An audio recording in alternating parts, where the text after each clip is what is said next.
Well, hello. Happy Friday. This is Stephen Meade with Domicile Real Estate, where we are on a mission to help Southern California's homeowners become, or Southern California's renters become homeowners. Wow, I got that mixed up. We are not trying to help homeowners become renters. Quite the opposite. We'd like you to buy a house. This is our first time buyer market update for July 8th, 2022. And I touched upon this a little bit earlier this week when I talked about ways that holiday weekends are sort of the bane of our existence when we're trying to do market statistics. And this week in particular is really interesting because if you didn't understand what you were looking at, it might be very easy to come to wrong conclusions based on the data. So let's get that data out. And I'm going to tell you what we think is correct and what we think is actually a little bit misleading in here, because there's some things happening this past week that I think are important. Number one, I think that the financial markets overall suddenly have a lot more confidence than they did 2 weeks ago. Part of this is anecdotal, but part of this is just when you see what some companies are doing, feeling like they have a handle on the future. I've often said that, in the world of the financial markets, uncertainty is worse than certain doom. And when people feel like their models are no good and they have no idea what's going to happen, and that range of outcomes is huge, meaning either it could be a boom or a bust, that's actually when the markets get really scared, when they don't feel like they have a very good grasp on what's happening. I think the markets feel like they have a much better grasp. And to be honest, so do consumers. And so I think that's a change. The other big change that we've seen, and that really is sort of the data portion of this, is watching what's happened in the bond market and mortgage rates. And the bond market does not like uncertainty in the future at all. Runaway inflation is very bad for the bond market because if you write bonds, they're worth nothing. So that mortgage market moved significantly lower in the last week. So really, that's some great news, especially for our first-time buyers out there who are often going to be the ones, A, financing the highest percentage of their home purchase, and B, who have the fewest options when it comes to what types of loans they're using. Frequently, they're low down payment loans, and there might only be one or two ways for them to do that transaction. So let's get into the numbers because it's pretty interesting this week. If we go back here, let's start off here with our closed prices. And this is data that is not affected by the holiday, right? This is showing us really where we were 4 to 6 weeks ago, because these are things that have closed, right? Recent closures. And we actually see that our entry-level single-family home, which is this blue line here, is actually down a little bit. And it's been down a couple weeks. If you look at this graph, you kind of see it cresting here sometime right around the beginning of May, we'll say. If you look at that, maybe the middle of May, what does that correspond to? Well, it corresponds to a middle of April timeframe, and things have eased a little bit. If you kind of read between some of these squiggles, you can maybe see a little bit of a crest and a very gentle decline. I think that's good news for first-time home buyers, right? What is that? The market's responding, albeit not a huge amount to interest rates, but I think if you're a first-time home buyer, you'll take whatever you can get. Our condo market is kind of a similar story, but again, it's a very gentle crest that's happened here, right? It's really not a huge amount of movement. Now, if we look here at our total monthly payment, those numbers actually look a lot better. Why do they look better? Because of our interest rates improving a bit. We're down here around $5,300 a month for our entry-level single-family home. That's a total payment at 5% down, 30-year fixed, including mortgage insurance, taxes, insurance, and even an HOA payment. In the case of our condo, our entry-level condo is around $4,130. Now, if you're a renter in the marketplace, take note of this, right? In many of the premium markets, two-bedroom rental properties are between $3,000 and $4,000. So this isn't a huge premium to get into that two-bedroom, two-bath and actually own something.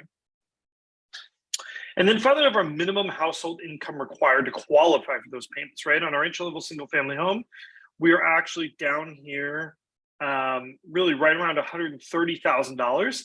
That's actually pretty reasonable for a household income, I think. And again, these are minimums. And this is based for Los Angeles and Orange counties. I always like to put that in there.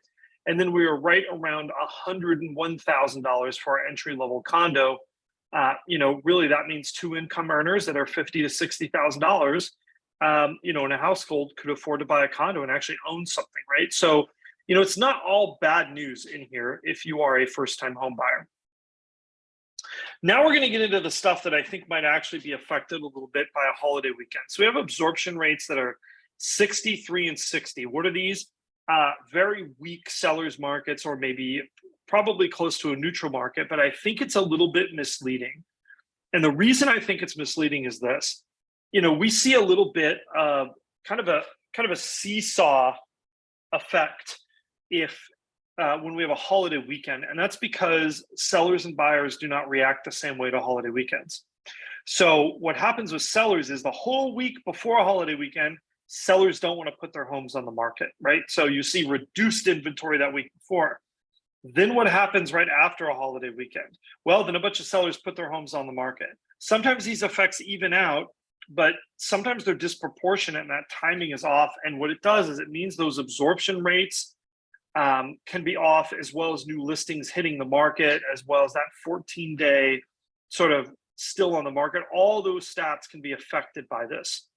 So I think this absorption rate is definitely still in that downward trend. I think that part is true, but my expectation is that we're actually going to see that change a little bit in the next coming week with these lower mortgage rates.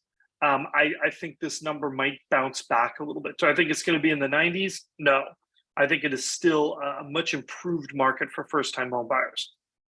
Now, if we look at our total inventory, this is another one that I think might be, this might actually be affected a little bit again by the holiday, because in the last week, the last 3 or 4 days, we've really seen all those listings that should have come on the market and had marketing time a week ago, but didn't. So, I actually think this number is probably going to level out a little bit more again. Our red line is entry-level single-family homes. Our inventory is way up versus last year for these entry-level homes. And then our condo market is right about trending the same as it was last year. And then if we look at our 14-day still active percent, this again looks at everything that came on the market in the last 14 days and says what percentage are still active and available. These numbers have spiked, but I think a good portion of the active inventory that we're seeing on the market is stuff that really has come on the market very recently, and that's skewing this number upwards.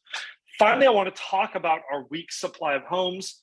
I do think this is continuing to go upward. I don't think it's up quite as high as this indicates for those reasons.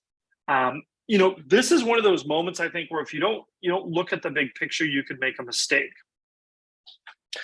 As always, every property is different. And, if we could give you generic advice on the market that worked in every situation, honestly, you wouldn't need a good realtor. You really wouldn't, right? You would have all the information you need.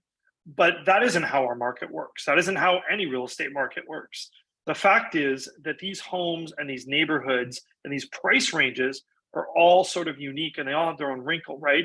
So a home that, is a hot item. For example, I have three of my clients who want to see the same house this weekend in LA. Guess what? That house is going to get multiple bids, and it's going to go for way more than its list price. It looks underpriced. I think it feels underpriced. That is a very different scenario, right, than a home that maybe is being sold as is, needs a bunch of work. Maybe it even borders a busy street.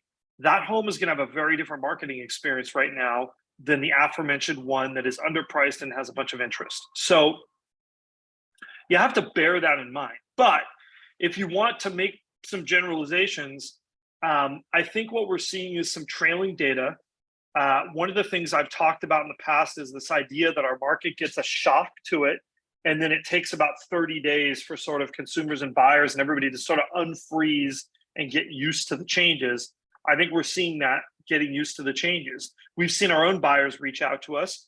I know mortgage applications are up this week. So these kinds of things are signs, right? And that combined with lower interest rates, I think it's going to be a pretty busy weekend out there for buyers. I think they're going to see a lot of other buyers out and about in the marketplace this weekend.